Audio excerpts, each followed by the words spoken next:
actually doing all the programs this year are based on my four-pillar composers, Bach, Handel, Haydn and Mozart. And so this first one is Haydn and Mozart, basically. A great Mozart symphony and a Haydn Mass. We've done quite a few of them in the last 10 years, but in a way that the Nelson stands out as being one of the really great ones, not least because it is a sort of soprano concerto. The first soprano part is very demanding and very fulfilling and very exciting, and if you get a wonderful soprano on your team, which we do, we've got Susanna Phillips with us for our first concert. I'm thrilled about this. We've been trying to get her for some time. She was a young artist at the Lyric on the Ryan programme, and is now all over the place.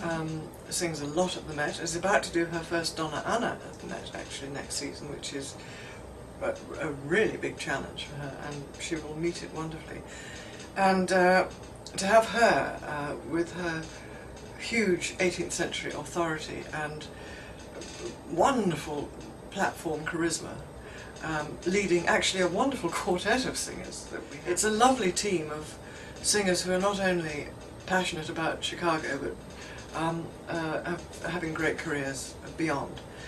So I'm very excited about that. And balancing the Nelson Mass with the Prague seemed a good pairing. Not 11-12, but 10-11 you conducted all three of Mozart's final symphonies, 39, 40, 41, and of course the Prague comes is 38, yeah. Right?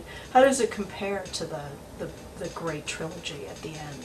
The Prague Symphony was written in such different circumstances. He had a great relationship with the city of Prague.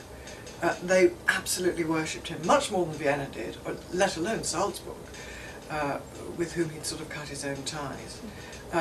Vienna liked having him around, but nobody gave him a job, but Prague sort of worshipped him. And they did Figaro there, and they commissioned Don Giovanni, and then they wanted this symphony. They wanted a new symphony. And then, of course, later they wanted La Clemenza di Tito. I mean, really, really distinguished relationship between Mozart and Prague. And so he wrote this symphony, actually, unlike the last three symphonies, really feeling good about life, because he always had such a wonderful time in Prague. And he took his wife, and he wrote for wonderful players. He knew they were great players. For heaven's sake, they had to sight read the overture to Don Giovanni with the ink pretty well wet on the page still. So he knew that they were good musicians, and he wrote for them. And so it's got tremendous sort of joie de vivre and that feeling of confidence and everything he could do. He just poured into this symphony for people he loved and people he knew loved him.